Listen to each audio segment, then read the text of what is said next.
পার্লারে যাব। আমি টাকা দিতে পারবো না। টাকা দিতে পারবে না? ঠিক আছে, আমি ময়দার কাছ থেকে টাকা নিয়ে পার্লারে যাচ্ছি। লুচি, এই ময়দাটাই আমার বউটার মাথাটা খেয়েছে। আইডিয়া, আমি তো কামাখ্যায় গিয়ে মানুষ মারা মন্ত্র শিখেছিলাম। দাঁড়া, ময়দা তোর ব্যবস্থা করছি।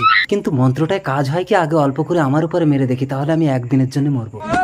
কামরূপ কামাখ্যা রক্ত নদীর ধারা জমালয় যমরাজ জান্ত মানুষ মরা। খতম।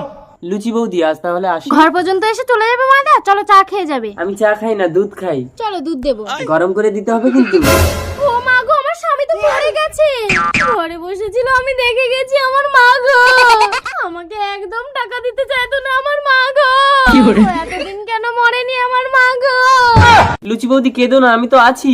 দাদাকে ঠ্যাং ধরে টেনে হিচড়ে নদীর পাড়ে পুঁতে দিয়ে আসি। টেনে হিচড়ে ছাল চামড়া তুলে ফেলো আমার মা গো। খাও খাও, ভূত ডুবে যাও।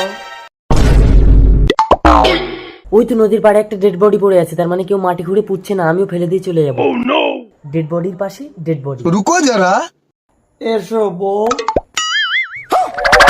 ও মা, এ তো ডেড বডি। আমি আরো বউ মনে করছি। এ মা, ছি ছি ছি ছি ছি।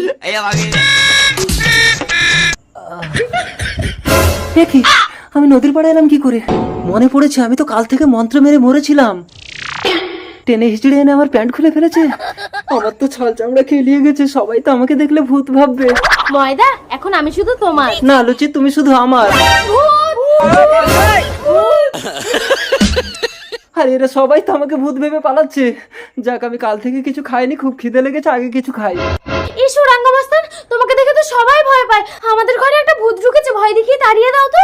এই ভূত, বেরিয়ে আয়। এখানে রাঙ্গামস্তান দাঁড়িয়ে আছে, বেরিয়ে আয়। ও বাবা, রাঙ্গমস্তান এসেছে, আগে আমি ঘর ছেড়ে পালাই। ও মা, এ তো সেই ডেড বডি। পালাই, নাহলে রেপ কেস খেয়ে যাবো। ও আচ্ছা, তার মানে তুই আমার প্যান্ট খুলেছিলি রাঙ্গা? দাঁড়া, তোর হচ্ছে। তার মানে তুমি মরণী স্বামী আমাকে